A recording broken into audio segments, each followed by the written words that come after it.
Hello दोस्तों and welcome to study IQ. 69 BPSC के exam हमारे बस कुछ ही दिनों की दूरी पे है और प्री केस एग्जाम की तैयारी में अब रिवीजन बहुत इंपॉर्टेंट रोल प्ले करता है। तो आप लोगों के लिए करंट अफेयर्स की ये topic wise revision series start हो रही है, जिसमें हम आज डिस्कस करेंगे सबमिट एंड इंपॉर्टेंट कॉन्फ्रेंस जो 2023 में हुए। साथ ही साथ हम अपने स्टैटिक जो पॉइंट है वो भी डिस्कस करेंगे, जो आपको यहां पर बहुत इंपॉर्टेंटली याद करने पड़ेंगे, क्योंकि एग्जाम में बहुत सारे क्वेश्चन यहां पे पूछे जाते हैं। तो चलिए, हमारे बीपीएससी का ये रिवीजन सीरीज जिसमें करंट अफेयर्स के टॉपिक हम यहां पे एक एक टॉपिक को क्लियर करने वाले हैं, तो ये सीरीज स्टार्ट हो रही है। लेकिन इस क्लास में रिवीजन के लिए आपको पीडीएफ भी इस क्लास की मिलेगी हमारे टेलीग्राम चैनल पर। मेरा नाम पंकज चौबे है, तो हमारे इस टेलीग्राम ग्रुप में आप ज्वाइन कर सकते हैं और हमारे क्लासेस की लिंक और पीडीएफ आपको यहां पर मिलती रहती है।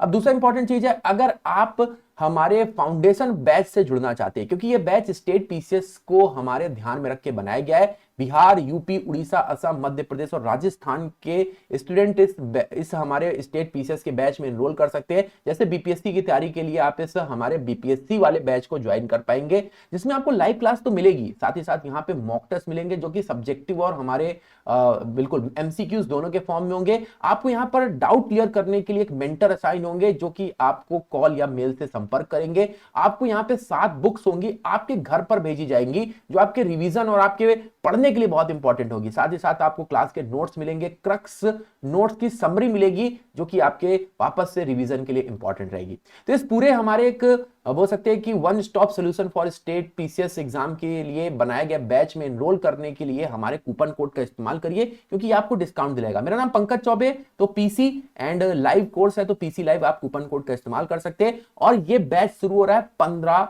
हमारे सितंबर से। 15 सितंबर शाम को 6 बजे से क्लासेस शुरू हो जाएंगी, तो आप इसको एनरोल कर सकते हैं, है ना। मात्र 14,999 रुपए में ये सारी फैसिलिटीज आपको मिल जाएंगी। तो आप ये नीचे दिए गए हमारा जो लिंक है उस पर भी जाके क्लिक करके इस बैच को देख सकते हैं। तो चलिए शुरुआत करते हैं हमारे आज के टॉपिक की, जहां पे हम अपने सबमिट, मीटिंग्स, कॉन्फ्रेंस सब डिस्कस करेंगे और स्टैटिक पॉइंट भी आपको बताएंगे। तो सबसे पहले आते हैं हम लोग 2023 की एशियान सबमिट, जो कि इंडोनेशिया जाकर्ता में आयोजित की गई। हमारे association of south east Asian Nations का यह संगठन हमारे एशियान के नाम से जाना जाता है। इस संगठन में हमारे जो बैठकें हैं लगातार अलग अलग देशों में की जाती हैं। इस बार इंडोनेशिया की कैपिटल जाकर्ता में इस हमारे जो लीडर्स की बैठक हुई है, कंट्रीज जो एशियन कंट्रीज बोले जाते हैं, वो आप देख पाएंगे। थीम था Asian affair EP centre of growth, जहां पर हमारे जो अलग अलग ग्लोबल डेवलपमेंट के लिए हमारे जो कारक है उनको लेकर के चर्चा की गई है। बहुत इंपॉर्टेंट था। हमारे जो एशियन कंट्रीज हैं, इनकी स्थापना 1967 में की गई थी बैंकॉक डिक्लेरेशन के तहत, और इसमें हमारे अभी 10 कंट्रीज आपको देखने को मिलेंगे। 10 कंट्रीज जो है वो इसमें हमारे हैं, जैसे Myanmar, Thailand, Cambodia, Singapore, Indonesia.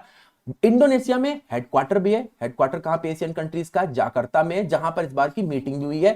फिर उसके बाद से Malaysia, Vietnam, Laos, Philippines and Bruny.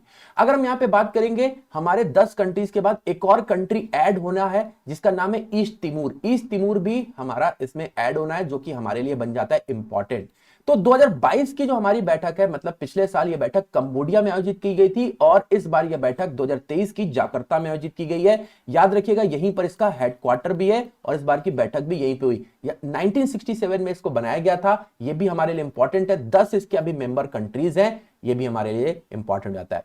अगली बैठक है एचसीओ कंट्रीज, हमारे संघाई और कॉर्पोरेशन ऑर्गेनाइजेशन। यह संगठन 2001 में बना था और लगातार हमारे जो इसके मेंबर कंट्रीज है वहां पर इसकी बैठकें होती हैं, और इस बार जो होस्ट था वो था इंडिया। इंडिया ने एससीओ की मीटिंग को आयोजित कराया, लेकिन पाकिस्तान और चाइना के वजह से ये जो मीटिंग है ये वर्चुअली आयोजित करानी पड़ी। मतलब हमारे ये मीटिंग जो है वीडियो कॉल के जरिए आयोजित कराई गई, जिसमें हमारे देश के प्रधानमंत्री ने इसको चेयरमैनशिप की थी। अगर हम बात करेंगे, इसका जो मुख्य एजेंडा था वो था हमारा काउंटर टेररिज्म, अफगान स्टेबिलिटी, साथ ही साथ अगर चहबर पोर्ट जो कि ईरान में है, किस तरीके से इसमें हम लोग बिना किसी इंटरप्शन के ट्रेड कर पाए, इसको लेकर के हमारे ज्यादा बात की गई। याद रखिएगा, ये मीटिंग दिल्ली में 3 से 4 को वर्चुअली कंडक्ट कराई गई थी हमारे एससीओ की। एससीओ का full form Shanghai Corporation Organisation है। इसकी स्थापना 2001 में हुई थी, जैसा कि मैंने अभी आपको बताया था। लेकिन इंडिया इसका मेंबर 2017 में बना और इसी साल पाकिस्तान भी इसका सदस्य बना था। अभी इसके सदस्यों की संख्या 9 हो चुकी है, मतलब ईरान जो ऑब्जर्वर कंट्री था वो अब इसका फुल टाइम मेंबर बन चुका है 2023 में। तो ये भी हमारे लिए इंपॉर्टेंट जाता है, एससीओ में हमारे ईरान कौन सा अभी नया कंट्री जुड़ा हुआ है, तो ईरान इसमें जुड़ गया है। अब आपको याद रखना है इसका जो हेडक्वार्टर है ये हमारे कहां पे है, तो ये बीजिंग चाइना में आपको देखने को मिलेगा। तो बीजिंग चाइना में इसका हेडक्वार्टर है, ये भी हमारे लिए इंपॉर्टेंट हो जाता है। संघाई मत टिक कर देना, ये भी आपको ध्यान रखना है। कब बना था? 2001 में। इंडिया बना था इसका सदस्य 2017 में। टोटल कंट्रीज है 9, इसका हेडक्वार्टर बीजिंग चाइना में है। अब हम बात करते हैं अपने एक और इंपॉर्टेंट मीटिंग की, जो कि हमारे ब्रिक्स कंट्रीज की 15वीं बैठक थी। यहां पर इंडिया के प्रधानमंत्री 22 और 24 अगस्त को इस समिट में पार्टिसिपेट करने के लिए जोहान्सबर्ग साउथ अफ्रीका में गए। तो ये मीटिंग कहां पर हुई? साउथ अफ्रीका जोहान्सबर्ग में। बहुत इंपॉर्टेंट हो जाता है। अब इस मीटिंग का जो थीम था 15वीं ब्रिक्स मीटिंग का, वो था हमारे partnership for mutually accelerated growth, sustainable development and inclusive मल्टीलैटरिज्म। इस थीम के साथ याद रखिएगा, थीम बहुत इंपॉर्टेंट है, पूछ सकता है।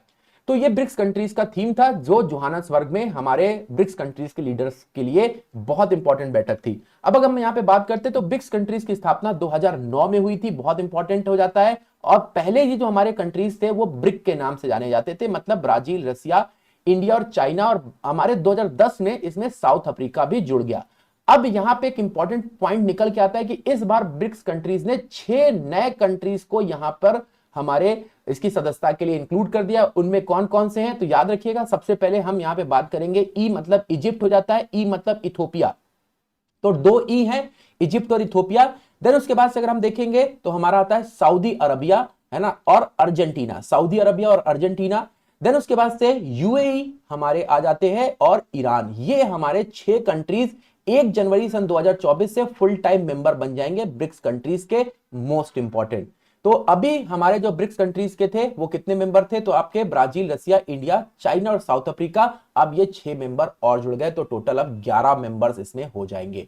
चलिए आगे चलते हैं। नेक्स्ट ब्रिक्स कंट्रीज के बाद हमारी बैठक आती है बिम्स्टेक। बिम्स्टेक जो है ये हमारे bay of Bengal initiative for multi sectoral technical and economic cooperation के नाम से जाना जाता है। ये 7 कंट्रीज का ग्रुप है, जहां पर हमारे बांग्लादेश के बाद म्यांमार, थाईलैंड, हमारे श्रीलंका, नेपाल, भूटान और इंडिया, ये 7 कंट्रीज का जो ग्रुप है इसको बिम्स्टेक के नाम से जाना जाता है। इसकी स्थापना 1997 में हुई थी। इसकी भी स्थापना बैंकॉक डिक्लेरेशन के तहत की गई थी।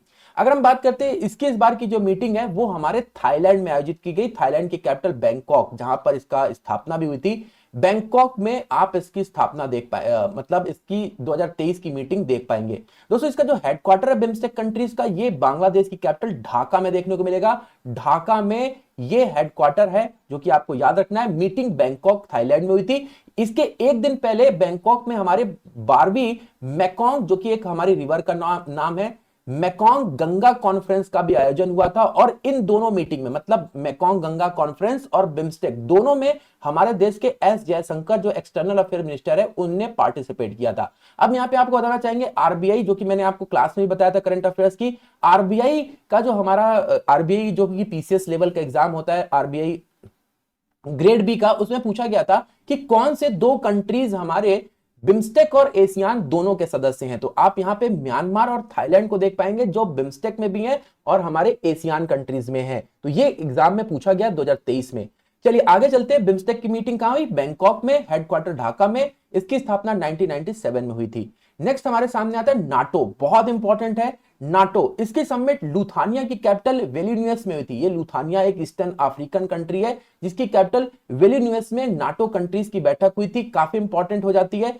नाटो कंट्रीज की अगर हम बात करेंगे, विलिनियस लुथानिया में बैठक हुई। इसमें हमारे 31 कंट्रीज का ये ग्रुप है, जो कि अटलांटिक, नॉर्थ अटलांटिक जो ओशियन है, ये हमारा नॉर्थ अटलांटिक ओशियन, जिसमें अमेरिकन कंट्री, कनाडा और यूएस आ जाते हैं, और बाकी के ये यूरोपियन कंट्रीज का एक ग्रुप है, जो कि 1949 में स्थापित किया गया था। याद रखिए इसकी जो हमारा बोल सकते हैं हेडक्वार्टर है, ये आपको ब्रसेल्स में देखने को मिलेगा, जो कि बेल्जियम में है। तो बेल्जियम की कैपिटल ब्रसेल्स में इसका हेडक्वार्टर है। याद रखिए जो 31 नंबर का कंट्री हमारा अभी इसमें ऐड किया गया है वो है फिनलैंड। फिनलैंड रिसेंटली इसका मेंबर बना हुआ है, ये भी आपको याद रखना है, काफी इंपॉर्टेंट आता है।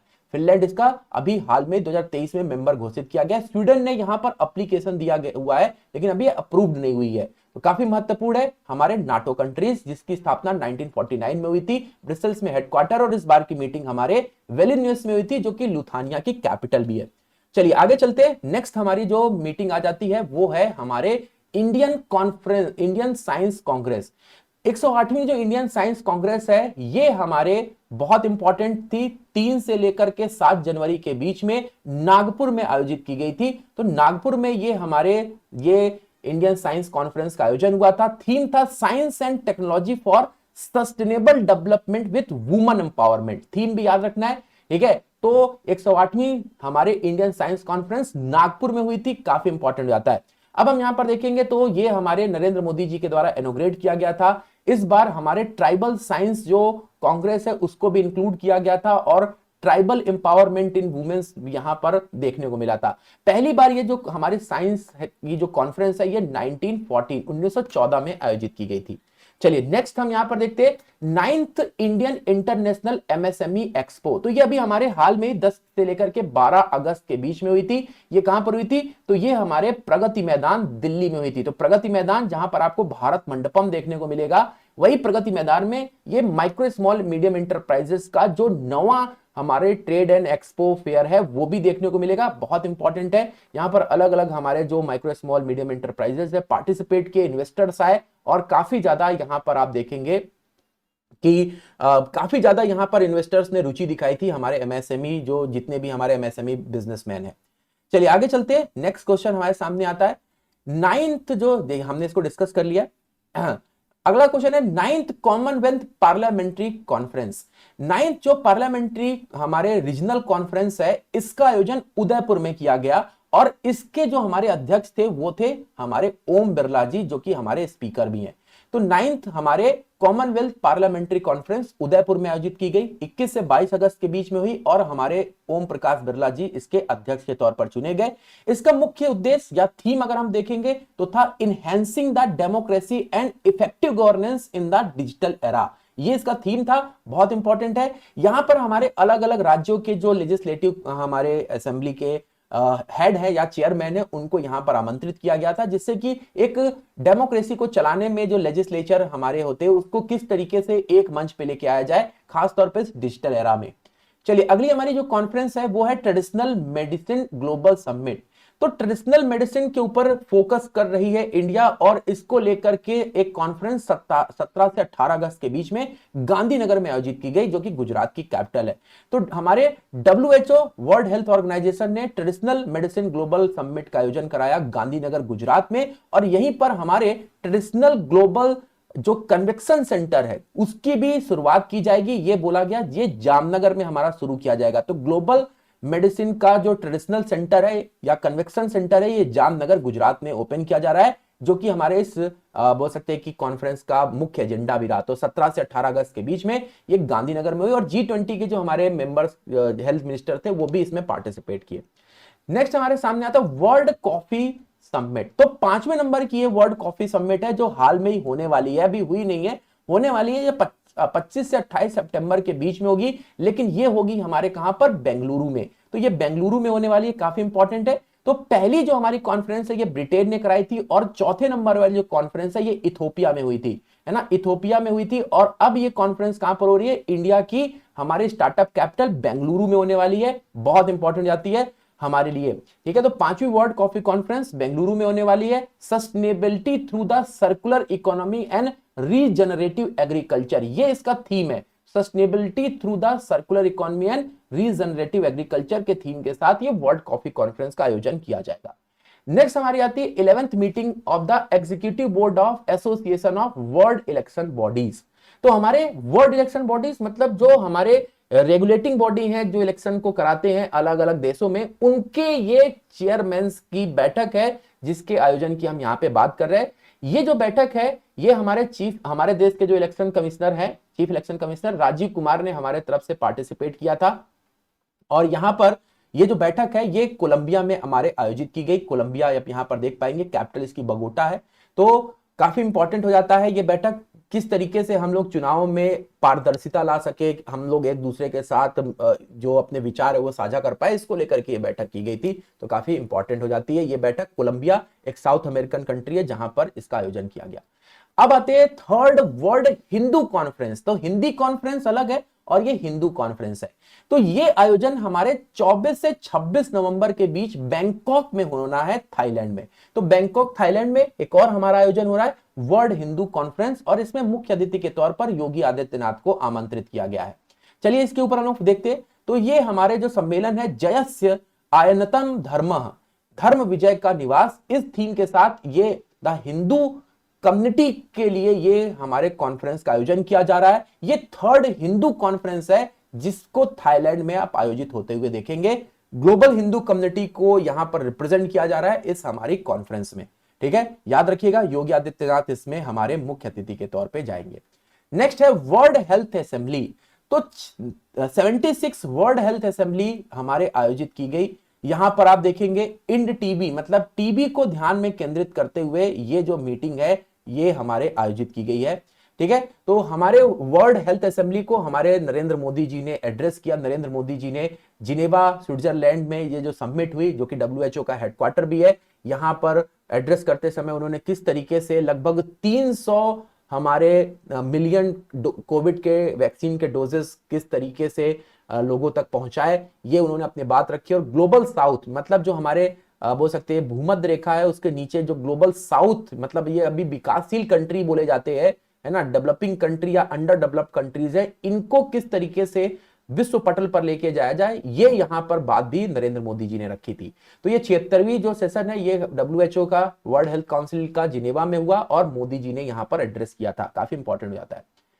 G7 meeting and quad summit. तो G7 दुनिया भर के जो 7 बड़े देश है ना, उन 7 बड़े देशों का जो ये संगठन है ये G7 के नाम से जाना जाता है, जिसका आयोजन जापान के उस शहर में हुआ था जहां पर आपने देखा था कि बम फेंका गया था, न्यूक्लियर बम फेंका गया था अमेरिका के द्वारा। तो हिरोशिमा उसको बोलते हैं।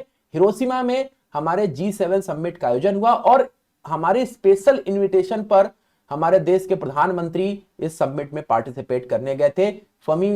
हमारे जो फूमियो कशीदा हैं जापान के जो PM है, उन्होंने मोदी जी को आमंत्रित किया था और मोदी जी ने इसमें पार्टिसिपेट किया। तो ये हमारे G7 जो मीटिंग है ये कहां पर हुई, तो ये हिरोशिमा में आयोजित कराई गई थी, जिसमें दुनिया के 7 बड़े देशों ने पार्टिसिपेट किया। पहले G8 हुआ करता था, लेकिन 2014 में रसिया जो है वो इससे बाहर कर दिया गया और अब ये G7 कंट्री बन गया। अब यहां पे बात करते हैं, 2 मीटिंग थी क्वाड्स लीडर। तो क्वाड्स मतलब हमारे ये जो 4 बड़े नेता हैं, ऑस्ट्रेलिया, अमेरिका, जापान और इंडिया, ये क्वाड लीडर्स या क्वाड समिट या क्वाड नेशंस बोले जाते हैं। ये बैठक इस बार ऑस्ट्रेलिया में होनी है। ऑस्ट्रेलिया में ये बैठक होगी और G7 जो बैठक है ये जापान के हिरोशिमा में आयोजित की गई, याद रखिएगा। चलिए आगे चलते हैं। नेक्स्ट है हमारे सामने 5th helicopter and small aircraft summit. तो हमारे इंडिया में ये 5वीं हेलीकॉप्टर और स्मॉल एयरक्राफ्ट जो समिट है इसका आयोजन किया गया खजुराहो मध्य प्रदेश में, जहां पर जो हमारे एयरक्राफ्ट है और जो हमारे स्मॉल एयरक्राफ्ट है, हेलीकॉप्टर है, उनको किस तरीके से इस्तेमाल किया जा सकता है। खास तौर पे हमारे जो पर्यटक टूरिज्म जो एरियाज हैं जैसे कि वैष्णो देवी या केदारनाथ या और भी हमारे ऐसे रीजनल प्लेसेस जो कि हमारे ऐसी जगह पे जहां पे कनेक्टिविटी कम है, वहां पर कैसे हम ये स्मॉल हेलीकॉप्टर्स का या एयरक्राफ्ट का इस्तेमाल कर सकते हैं, इसके ऊपर चर्चा की गई। खजुराहो मध्य प्रदेश में हुई है और इसकी शुरुआत हमारे देश के एविएशन मिनिस्टर ज्योतिरादित्य सिंधिया ने की है। ये भी इंपॉर्टेंट है ना। मध्य प्रदेश खजुराहो में इसका आयोजन हुआ था। नेक्स्ट हमारे सामने international conference on green hydrogen. सभी को पता है कि हमने ग्रीन हाइड्रोजन 2030 तक लक्ष्य रखा है, 5 million metric tonne green hydrogen हमको इंडिया ये हमारे बनाने वाला है और इसके लिए हमने काम करना भी शुरू किया है। जोरहाट में हमने ग्रीन हाइड्रोजन का प्लांट लगा दिया है जो कि आसाम में है। अब ये जो ग्रीन हाइड्रोजन कॉन्फ्रेंस 2023 की है ये हमारे कहां पर हुई, नई दिल्ली में हुई और इसको हमारे लीड किया हमारे देश के रिन्यूएबल मिनिस्टर RK सिंह ने। ये आरा से चुन करके आते हैं, शायद हम सभी लोग इनको जानते भी होंगे। तो इसमें इन्होंने इसकी शुरुआत की थी और ये हमारे नई दिल्ली में आयोजित की गई। Green hydrogen sustainability and foster systematic approach के लिए ये हमारा कॉन्फ्रेंस किया गया। हेल्थ वर्किंग ग्रुप की जो 3री बैठक है ये हैदराबाद में आयोजित की गई। ये G20 कंट्रीज की हमारे जो मिनिस्टर्स हैं उनकी ये बैठक थी, जो आप हैदराबाद में देख पाएंगे, सिटी ऑफ पल्स के नाम से जानते हैं। तो third working groups of G20 countries ये हैदराबाद में आयोजित कराई गई। बहुत इंपॉर्टेंट मीटिंग आ चुकी है आपके सामने, इंडियन ओशियन कॉन्फ्रेंस की 6वीं बैठक विद द थीम ऑफ हमारे peace, prosperity and partnership for resilient future. बहुत इंपॉर्टेंट है, ये आयोजन 12 से 13 मई के बीच में ढाका बांग्लादेश में हुआ। शेख हसीना जी आपके सामने है, जो कि बांग्लादेश की पीएम है, ये आप देख पा रहे होंगे। तो याद रखिए, यहां पर हमारे इंडिया ने भी इसमें पार्टिसिपेट किया था। India foundation in association with ministry of foreign ने इसमें पार्टिसिपेट किया। वेन्यू था ढाका में। Peace, prosperity, partnership and resilient future के लिए ये हमारे इंडियन ओशियंस के जो हमारे कंट्रीज हैं, जो इंडियन ओशियंस से कनेक्टेड है, उन कंट्रीज ने इनमें पार्टिसिपेट किया। तो काफी महत्वपूर्ण कॉन्फ्रेंस हो जाती है। नेक्स्ट हमारी आ जाती है national conference on land governance in north eastern state.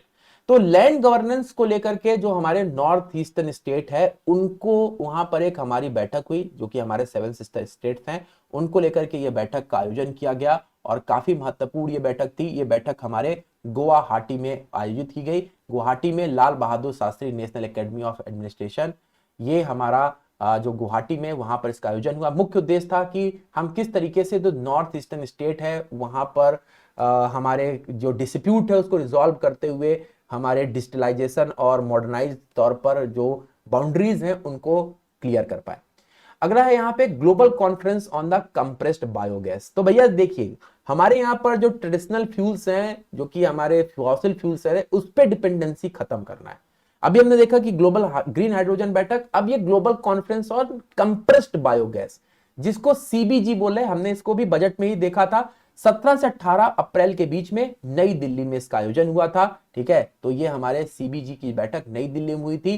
Towards progressive policy foundation and growth, ये इसका थीम था। ठीक है, याद रखिए थीम इंपॉर्टेंट है, toward progressive policy foundation and growth का थीम था। नेक्स्ट है बहुत important, global Buddhist summit. Buddhism को हमारे पूरे वर्ल्ड में एक बहुत स्वच्छ और पवित्र धर्म की तरह माना जाता है और यही भारत से शुरुआत हुई थी। गौतम बुद्ध ने शिक्षा ली, यहीं से जन्म हुआ। अब यहां पे भारत एज ए हमारे जहां से उद्गम हुआ बौद्धिज्म का, उसको एक जिम्मेदारी बन जाती है कि बुद्धिज्म को लोगों तक पहुंचाए। तो ग्लोबल बुद्धिस्ट समिट इसी हमारे मकसद से अशोका होटल में किया गया, 20 अप्रैल को था, जिसको नरेंद्र मोदी जी के द्वारा इनॉग्रेट किया गया था। ठीक है, इसका जो थीम है यहां पे आप देख पाएंगे, रिस्पॉन्सेस टू हमारे contemporary challenges, philosophy to practice. ठीक है, ये हमारे इस बार का थीम था, है ना। तो थीम भी आपको याद रखना है, एक एक चीज, तो आपका जवाब बहुत अच्छी तरीके से सही होगा एग्जाम में। तो ग्लोबल बुद्धिस्ट समिट कहां पर हुई? नई दिल्ली में, जिसको अशोका होटल में आप देख पाएंगे। थीम है रिस्पॉन्स टू हमारे contemporary challenges, philosophy to practice. चलिए आगे चलते हैं। नेक्स्ट है एशियन इंडिया बिजनेस समिट। तो इंडिया एशियन कंट्रीज का समूह नहीं है, लेकिन हमारे संबंध बहुत अच्छे हैं, इसीलिए G20 बैठक के 2 दिन पहले हमारे देश के प्रधानमंत्री एशियन बैठक में पार्टिसिपेट करने के लिए जाकर्ता गए थे।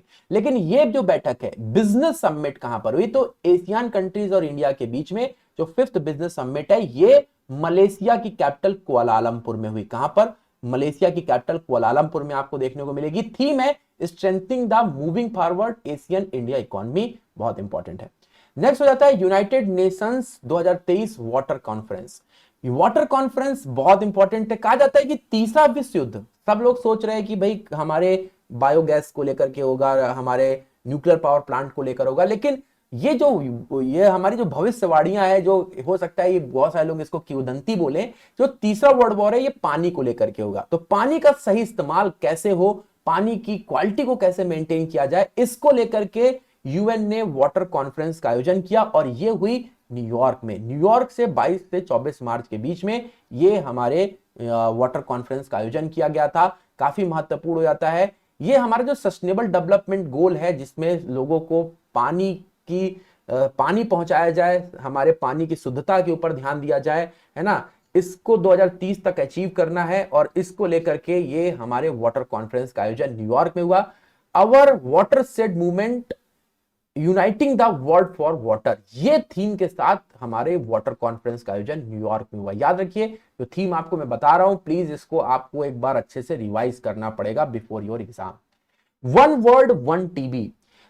ट्यूबरकुलोसिस एक ऐसी बीमारी है जिसको 2025 तक इंडिया ने लक्ष्य रखा है समाप्त करने का, कि भाई हम टीबी को तो समाप्त कर देंगे, और टीबी को समाप्त करने के लिए हमारे इंडिया का जो लक्ष्य है वो है 2025, जबकि यूएन ने 2030 का लक्ष्य रखा है टीबी को समाप्त करने के लिए, है ना। 2030 का लक्ष्य रखा है टीबी को समाप्त करने के लिए यूएन ने, और इंडिया ने 2025 को। तो ये वन वर्ल्ड टीबी समिट 2023 की Banaras, the constituency of Narendra Modi, जो आप जानते हो वाराणसी, यहां पे इसकी शुरुआत की गई। One world TB summit Varanasi में हुई है। याद रखिएगा मैंने आपको बताया कि इंडिया ने 2025 का टारगेट लिया हुआ है इसको एलिमिनेट करने का। नेक्स्ट हमारे सामने ग्लोबल मिलेट कॉन्फ्रेंस 2023 हमारे मिलेट ईयर के रूप में घोषित किया गया है, सभी को पता है। और हमारे जो मिलेट्स हैं इसको श्री अन्न भी बोला जाता है। तो ग्लोबल मिलेट श्री अन्न कॉन्फ्रेंस ये नई दिल्ली में आयोजित की गई। कहां पर? नई दिल्ली में इसका आयोजन हुआ। याद रखिए इंटरनेशनल ईयर ऑफ मिलेट 2023 बोला जाएगा, ठीक है। 18 मार्च को ये हुआ था, काफी महत्वपूर्ण हो जाता है। नेक्स्ट हमारे सामने 23rd कॉमनवेल्थ लॉ कॉन्फ्रेंस। तो ये हमारे कौन है? ये है हमारे गोवा के सीएम प्रवीण सावंत जी। तो ये हमारे जो बैठक है जरूर गोवा में हुई होगी, अगर आप यहां पर इस फोटो में देख पाएंगे। तो ये हमारे ग्रांड हयात बम्बोलियम जो कि गोवा में स्थित है, ये 23rd Commonwealth law conference Goa में आयोजित कराई गई। इसमें हमारे मुख्य अतिथि कौन थे? PS श्रीधरन पिल्लई, जो कि गोवा के गवर्नर हैं, गवर्नर ऑफ गोवा। और गोवा में ये आप क्या हुआ था? थीम था good governance, rule of law and welfare of people. 6 मार्च को यह बैठक का आयोजन हुआ था। श्रीधरन पिल्लई जो कि गोवा के गवर्नर हैं, उन्होंने इसका आयोजन किया। 7th धर्मा धम्मा कॉन्फ्रेंस, है ना। धम्मा हमारा जो कॉन्सेप्ट है सो का लेकर के है। तो 7वां इंटरनेशनल जो धम्मा कॉन्फ्रेंस है ये हमारे कहां? भोपाल में आयोजित की गई। 3 से 5 मार्च के बीच में भोपाल में इसका आयोजन किया गया है। ये हमारे कौन से? तो कुसाभाई ठाकरे जो इंटरनेशनल ऑडिटोरियम भोपाल में है, आप इसको देख पाएंगे। ईस्टर्न ह्यूमेनियम फॉर न्यू एरा, ये हमारा 7th इंटरनेशनल धर्मा कॉन्फ्रेंस का मुख्य नारा था। चलिए अब हम यहाँ पे G20 की बात करते हैं। तो G20 RIG कॉन्फ्रेंस ये हमारे शुरू की गई। RIG कॉन्फ्रेंस जो है ये G20 की हमारी बैठ के अलग अलग इंडिया के शहरों में हुई, आप सभी को पता है पूरे साल में। तो अपनी जो रिसेंट में हुई है वो हम आपको यहाँ पर बताने वाले। तो G20 की जो बैठक है ये हमारे जो RIG कॉन्फ्रेंस है ये हमारे डॉक्टर श्रीवारी चंद्रशेखर जी के द्वारा ईटानगर अरुणाचल प्रदेश में शुरू किया गया। इसका मुख्य उद्देश्य है building a sustainable and circular bio economy. Next हमारे सामने है फर्स्ट I2U2। भैया कोऑर्डिनेशन तो सर हमको पता है, भैया आपने बता दी, जापान, ऑस्ट्रेलिया, इंडिया और हमारे अमेरिका ये बनाते हैं। तो ये I2U2 क्या है? तो I2 मतलब हमारे इंडिया एक आई से, और एक आई से हो जाता है हमारा इजराइल। तो इंडिया इजराइल, और U2 से क्या हो जाता है? हमारा एक यू से है USA और एक यू से है UAE। तो इंडिया, इजराइल, अमेरिका और UAE, इनका ये संगठन I2U2 बोला जाता है। और पहली वाइस मिनिस्ट्रियल जो मीटिंग है इसका आयोजन दुबई में किया गया। कहां पर? आबू धाबी में किया गया, सॉरी। तो आबू धाबी में इसका आयोजन किया गया है। पहली ये वाइस मिनिस्ट्रियल्स की जो बैठक है यहां पर आप देख पाएंगे। और ये यूनाइटेड स्टेट्स ऑफ एमिरेट्स में इसका आयोजन हुआ। इसकी कैपिटल आबू धाबी है, जहां पर आप ये देख पाएंगे। आमतौर पे दुबई में होता है तो वो एक निकल जाता है। तो आबू धाबी में इसका आयोजन हुआ था, काफी महत्वपूर्ण है। लेकिन अब इंडिया का नाम तो भारत हो गया है, तो भाई I2U2 का नाम भी बदलना पड़ेगा लग रहा है, BIU2 होना चाहिए। खैर आगे चलते। नेक्स्ट हमारे सामने है Uttar Pradesh global investor summit. तो भाई अलग अलग हमारे जो राज्य है वो इन्वेस्टर समिट का आयोजन करा रहे हैं। जैसे कि MP ने कराया था इंदौर में, यूपी ने कराया लखनऊ में, अभी दिसंबर में हमारे जो उत्तराखंड है वो भी करा रहा है देहरादून में। तो ये हमारे 10 से 24 फरवरी के बीच में ये समिट का आयोजन हुआ था। और ये उत्तर प्रदेश की कैपिटल लखनऊ में आपको देखने को मिलेगा। लखनऊ में ये समिट हुई थी, और इसमें हमारे अलग अलग जो इन्वेस्टर्स हैं एक बहुत बड़ा इन्वेस्टमेंट यहां पर करने का घोषणा किए थे, जो लगभग 63,475 करोड़ है। अवध शिल्पग्राम योजना जो कि लखनऊ में है, यहां पर इस समिट का आयोजन किया गया था। नेक्स्ट है 12th वर्ल्ड हिंदी कॉन्फ्रेंस। तो वर्ल्ड हिंदी कॉन्फ्रेंस ये हमारे फरवरी में हुआ था, है ना। हिंदी दिवस हमारा जो है वो आने वाला है, सितंबर में होता है 14 सितंबर को। लेकिन ये जो वर्ल्ड हिंदी कॉन्फ्रेंस है ये कहां पर हुआ, तो ये फिजी में हुआ। तो नाडी फिजी में 15 फरवरी को वर्ल्ड हिंदी कॉन्फ्रेंस हुआ और हमारे देश के एस जयशंकर इसमें पार्टिसिपेट किए थे। एस जयशंकर जो है वो इसमें पार्टिसिपेट किए थे, काफी इंपॉर्टेंट थी। और हमारे जो मुख्य अतिथि थे, आयोजक बोल सकते हैं, चेयरमैन बोल सकते हैं, वो कौन थे, तो वो थे हमारे फिजी के प्रधानमंत्री सितिवानी राबुका। सितिवानी राबुका जो है वो यहां पर इसमें हमारे मुख्य आयोजक थे और हमारे देश से एस जयशंकर जी ने पार्टिसिपेट किया था। थीम था Hindi, traditional knowledge to the artificial intelligence. याद रखिए, हिंदू कॉन्फ्रेंस पूछेगा तो थाईलैंड में हो रहा है, हिंदी कॉन्फ्रेंस फिजी में हुआ और 13वां हिंदी जो कॉन्फ्रेंस है ये हमारे जाकर्ता ये हमारे बाली में होगा फिर से। तो बाली कहां पर है, तो इंडोनेशिया में, ये बाली में 13वां कॉन्फ्रेंस आपको होता हुआ दिखाई देगा 2024 में। तो प्लीज ये भी आपको याद रखना है, बाली कहां पे, इंडोनेशिया में, जहां पे ये 13 हिंदी कॉन्फ्रेंस होगा, हिंदी, ठीक है। चलिए, वर्ल्ड गवर्नमेंट समिट का आयोजन 2023 कहां पर हुआ, तो ये हमारे मोहम्मद बिन राशिद अल मखतूम जो कि हमारे दुबई में इसका आयोजन करा रहे हैं। सेपिंग द फ्यूचर गवर्नमेंट्स, ये इस बार का थीम है, सेपिंग द फ्यूचर गवर्नमेंट, ये इस बार का थीम है। नेक्स्ट है world economic forum. World economic forum की जो हमारे 53rd बैठक है ये आयोजित कराई गई देवोस, है ना, देवोस 2000 में आपका आयोजन देख पाएंगे, है ना। ये हमारे जो 36 हमारे ईयर्स हो चुके हैं बने हुए, और भारत में ने भी 36 ईयर कंप्लीट किए हैं वर्ल्ड इकोनॉमिक फोरम के साथ। तो हमारे दावोस स्विट्जरलैंड में इसका आयोजन किया गया, 53rd नंबर का आयोजन था वर्ल्ड इकोनॉमिक फोरम का। चलिए, तो अब देखते हैं यहां पे हमारे G20 से संबंधित हुई अभी बैठकें। तो G20 की बैठक हाल में ही इंडिया के जो चेयरमैनशिप है उसमें समाप्त हो गई। भारत मंडपम दिल्ली में एक बहुत बड़ा आयोजन हुआ, अलग अलग जो राष्ट्राध्यक्ष थे वो जुड़े, सभी को पता है। और G20 अब G21 हो जाएगा, क्योंकि अब यहाँ पे अफ्रीकन यूनियन को जगह मिल गई है। अफ्रीकन यूनियन जो 55 हमारे कंट्रीज का एक ग्रुप है, इसको यहां पर जगह दे दी गई है। तो भारत मंडपम दिल्ली में यह आयोजन हुआ, लेकिन हमारे अलग अलग देशों, अलग अलग शहरों में भारत के ये मीटिंग्स हुई और बहुत इंपॉर्टेंट पूरा साल रहा। तो वुमेन एम्पावरमेंट को लेकर के जो बैठक हुई लास्ट वाली, ये हम बात कर रहे हैं। तो वुमेन एम्पावरमेंट को लेकर के जो तीसरे, मतलब 1 2 3 बैठकें हुई हैं, तो तीसरे नंबर वाली बैठक अभी हाल में ही गांधीनगर में हुई थी, है ना। तो इसकी नेतृत्व स्मृति ईरानी जी ने किया है और G20 के जो अलग अलग हमारे वुमेन एंड डेवलपमेंट मिनिस्टर थे वो इसमें पार्टिसिपेट किए। इसी तरीके से G20 का ग्लोबल फूड रेगुलेटर समिट, ये आयोजन हमारे 20 से 21 जुलाई के बीच में हुआ था और ये हमारे कहां पे, तो ये भी हमारे नई दिल्ली में मानेक शाह ऑडिटोरियम में देखने को मिलेगा, जहां पर हमारे जो हमारे food standard and safety organisation है उसके द्वारा ये food safety global food regulator summit का आयोजन कराया गया था G20 कंट्रीज का, ठीक है। तो काफी महत्वपूर्ण जाता है ना। तो ये हमारे अलग अलग, मैंने जैसे बोला कि अलग अलग चरणों में हुए, तो ये वाली दिल्ली में हुई थी और उसके पहले वाली जो है वो गांधीनगर में हुई थी, ठीक है। तो हमारे एक ही के कई सारे इवेंट हुए हैं, तो जो लेटेस्ट वाला ये दिल्ली में हुआ था।